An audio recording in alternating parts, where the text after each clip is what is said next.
name is Brandon, and welcome to Retro Reactions, a place where I experience haunting music from the 70s, 80s, and 90s for the very first time. And today we're going to be traveling all the way back to 1981, 1989, and 1994 to listen to Ghosts by Japan, Pet Sematary by Ramones, and Red Right Hand by Nick Cave and the Bad Seeds. All right, we'll start with Ghosts. It was the third single from the album Tin Drum. It hit number 5 on the UK singles chart. The lyrics describe deeply personal feelings of songwriter David Sylvian. Let's check it out.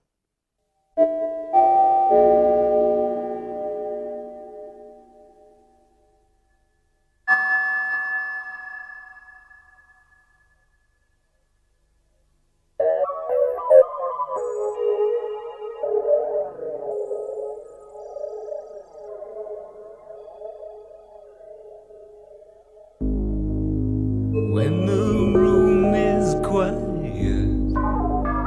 the daylight almost gone, it seems there's something I should know.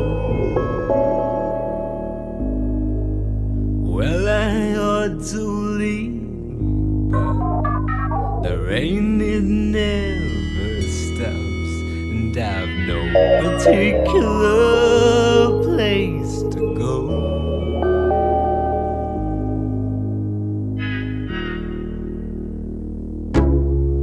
Just when I think I'm winning, when I've broken every door, the ghosts of my life blow wilder than before. Just when I thought I could not be stopped, when my chance came to be king, the ghosts of my life blew wilder than the wind.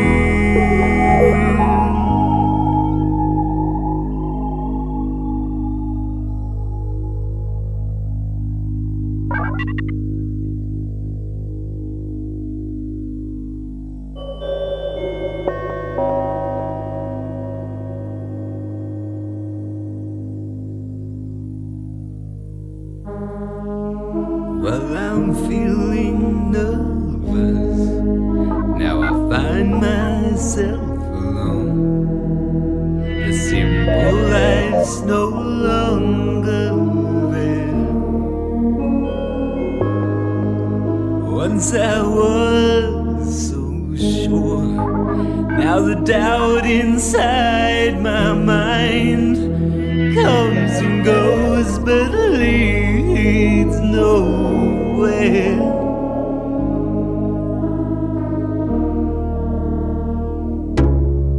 Just when I think I'm winning, when I've broken every door, the ghosts of my life blow wilder than before. Just when I thought I could not be stopped, when my chance came to be king, the ghosts of my life blew wilder than the wind.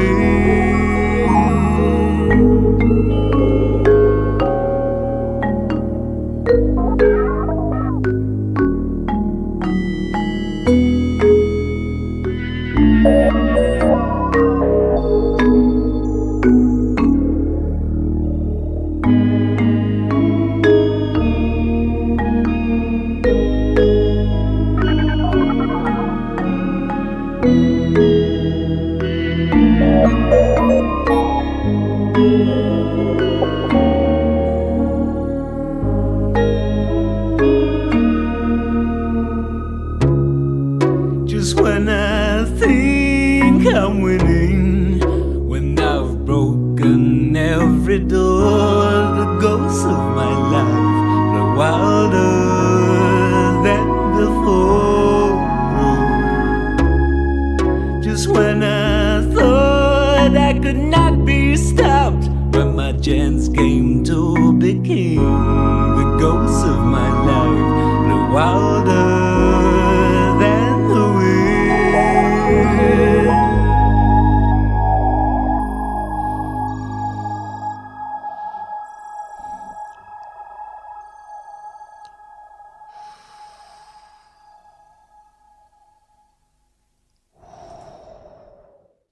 Wow, that was darkly beautiful, just like his solo stuff that I've heard. We start off with these creepy, synth-horrific sounds, I'm calling them. Yes, please. Different. I love different. I love dark. I love synth. What a combination there, of course. I love those atmospheric, ghoulish synth sounds. Again, so creative, so original, so David, in my opinion. Speaking of David, vocals, absolutely gorgeous, just like in his solo work. Wow, he's emotive, he's emotional, he really sings with all his heart and soul, all of his passion, and I love that. Among other things, I heard fear, pain, and desperation in his vocal delivery. He does it with ease. There was this really cool moment. I think I was like this, holding my pen. I'm calling it the frozen in time moment because, I was frozen. It just was so captivating, almost like time stopped. I think you remember what I'm talking about. Excellent. Wow. And also such a unconventional song, Yes, beautiful melodies. The structure was pretty loose. Sounds here, there, everywhere. I love that.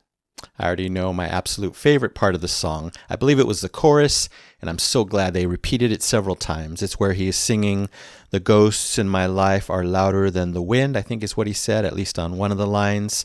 Wow, my favorite section. It was quick, but so emotional. Got me teary each time. Just gets my soul, on fire, if that makes sense. You guys know music probably does that to you as well.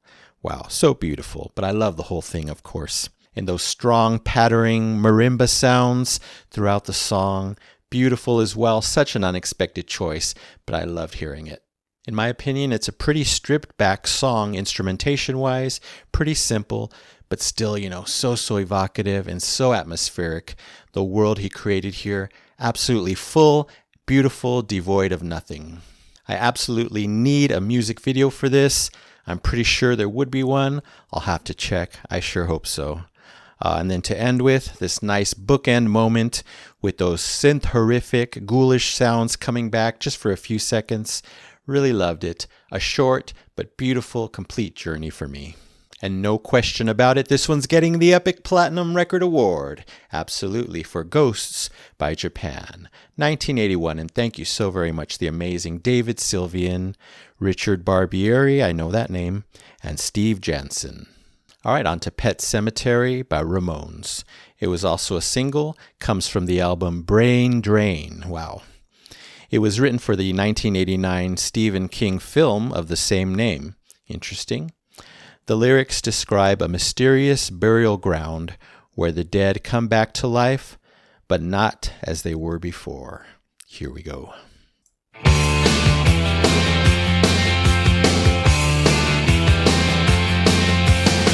Under the October with the steamboats, ancient goblins and wallows come at the grand light making a sound. The smell of death is all around. And at night when the cold wind blows, no one cares, nobody knows. I don't wanna be buried in a pet cemetery. I don't want to live my life again. I don't wanna be buried in a pet cemetery. I don't want to live my life again. Fall addicted to the sacred place. This ain't a dream, I can't escape. Molars and fangs that are picking up bones. Spirits moaning among the tombstones. And at night when the moon is bright, someone cries, something ain't right. I don't wanna be buried in a pet cemetery.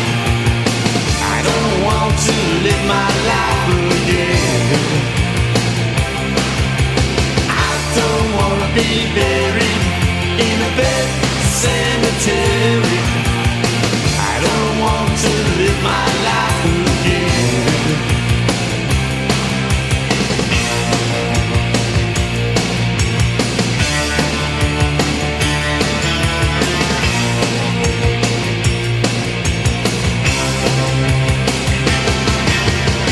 The moon is full, the air is still.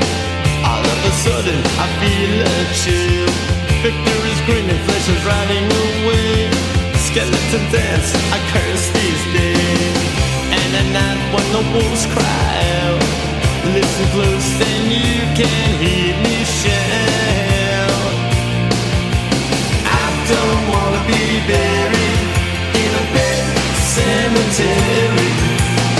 I don't want to live my life again. I don't wanna be buried in a pet cemetery. I don't want to live my life again. Oh no.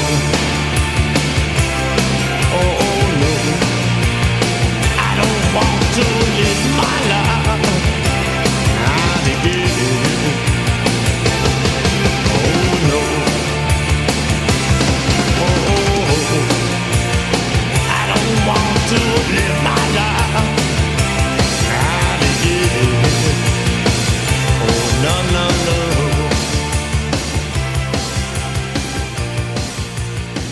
Don't want to live my life.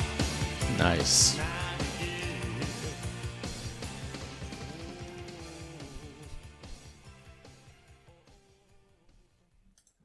Wow. Love those scratchy vocal moments at the end.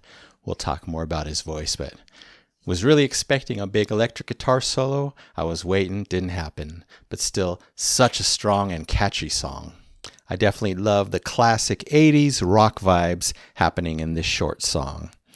Such a single vibe. Zero surprise that it was released as a single, that it probably did so well. I know it's popular. Obviously, it was in the movie. It has 91 million hits on Spotify. It all makes sense to me. To me, it had a very pop rock sound. I know they're a punk rock band, but I didn't get those vibes at all. Maybe they have different styles throughout their career. Maybe I don't know enough about punk rock, but again, sounded pop rock to me. Really enjoyed the chorus. It was definitely the strongest part of the song for me. It was so memorable, so sing-alongable. Really great stuff there. I also really enjoyed the guitars going on, all the drumming, and their tone, their processing / mixing, and their levels of volume. All perfect for me in this one. Joey Ramone's voice sounded great here. It was so smooth, yet a bit brooding, a tiny bit theatrical.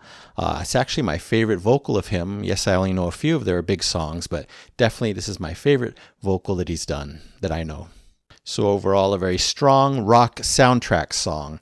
I'm going to give it 5 golden records, an A score for Pet Sematary by Ramones, 1989. And thank you so much, the amazing Joey Ramone, Johnny Ramone, Dee Dee Ramone, Marky Ramone, and anyone else involved in the creation of this great song.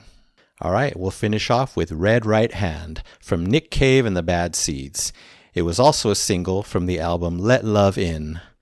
It's become one of Nick Cave's signature songs. It's about a mysterious, alluring, and manipulative figure stalking the land and spreading fear, awe, and vengeance wherever he goes. Really curious about this one. I've heard the name, but I don't think I know any of their music, sadly. So excited to hear this. Let's see what it's all about.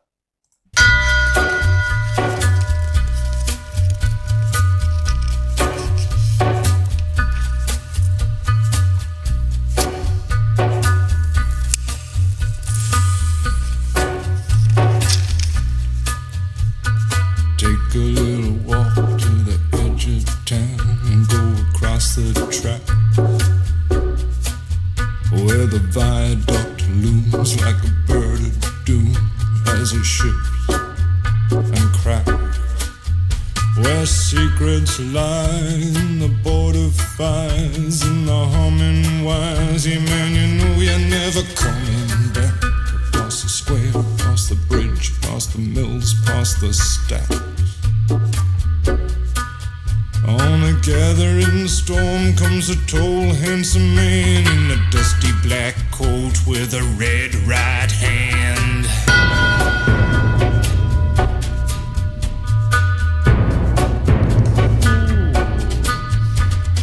Wrap you in his arms, tell you that you've been a good boy. He'll rekindle all the dreams that took you a lifetime to destroy. He'll reach deep into the hole, heal your shrinking soul, but there won't be a single thing that you can do. He's a god, he's a man, he's a ghost, he's a guru. They're whispering his name through this disappearing land, but hidden in his coat is a red right hand.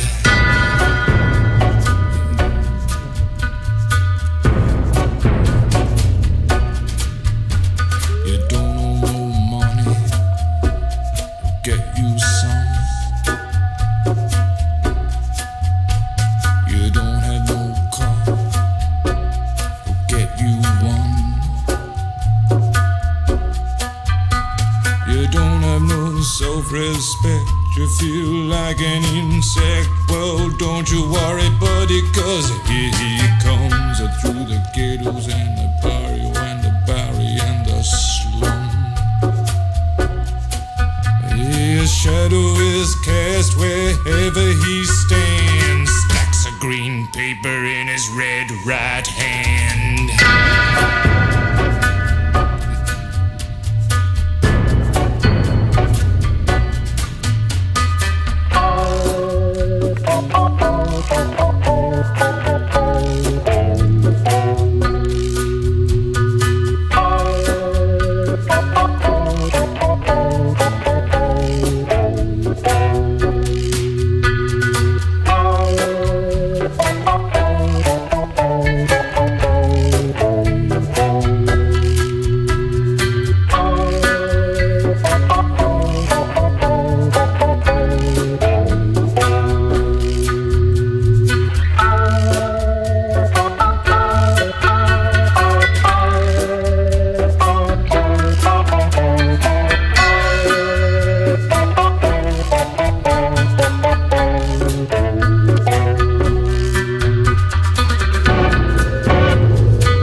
You'll see him in your head on the TV screen. Hey buddy, I'm warning you to turn it off. He's a ghost, he's a god, he's a man, he's a guru.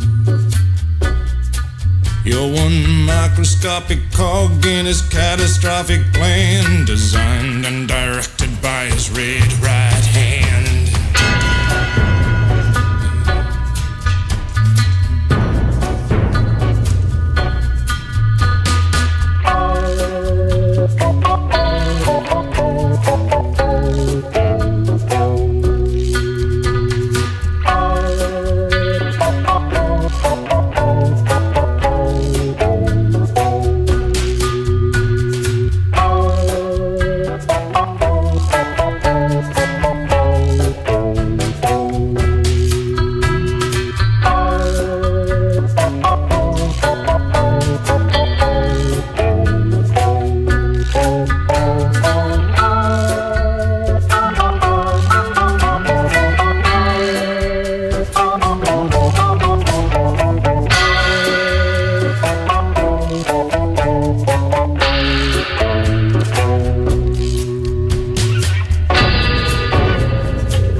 You already know what I think about that one.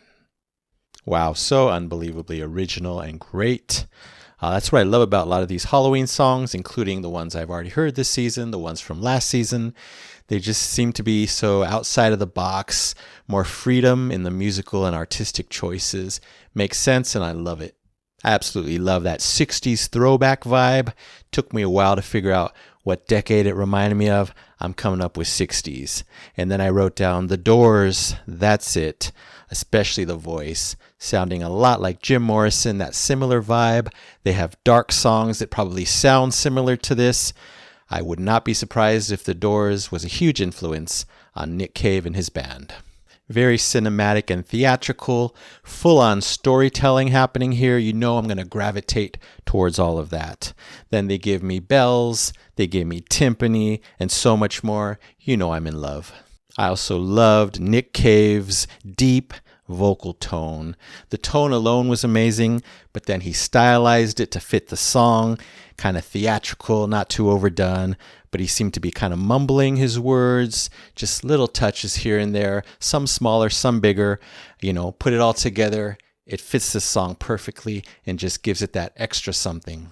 Then, of course, we get that amazing ghost whistle melody. Wow, fully fitting and fully epic. I like that they kind of kept it going for a while. And it's so cool that this song does not sound like 1994, the year it was released. Totally decades apart from that time, which I love because, just shows how much thought was put into it and how outside of the time it was. Of course, I love the cool, dark groove to this one. Had me moving. It literally felt like somebody walking, the main villain here, walking confidently through the land, spreading his terror, fully successful here. Also love that guitar solo. Very simple, but still memorable. There were two instruments going on. I think I've narrowed it down to organ and guitar. That's what it sounded like, especially the second time. It did come back later. Oh, but he's not done giving me surprises. Then we get that cacophonous, explosive sound. It felt like lightning striking my soul. Later on, it felt like something else. I'll talk about that in a second. That was amazing. Another unexpected, huge touch, huge moment in the song. Next, we get that solo. It comes back. This time, it really sounds like an organ and a guitar. I think the first time they were playing the same melody, the same notes, but then this time they were doing harmony with each other. That was very nice. A nice change up in that solo melody. Then those explosions came back again. Didn't expect that. I'm like, no, it's not lightning. It feels like electrocution or maybe just representing death itself. Very, very intense moment. Nick really gave me so much in this song. I think I even heard some werewolves howling at the end. Bring it on. Amazing. A perfect Halloween song, in my opinion. Therefore, it's getting the Epic Platinum Record Award, absolutely, for Red Right Hand by Nick Cave and the Bad Seeds, 1994. And thank you so very much, Nick Cave, Blixa Bargeld, Martin P. Casey, Mick Harvey, and Thomas Widler. All right, our time is up here today. Go in peace, and I'll see you next time in the creepy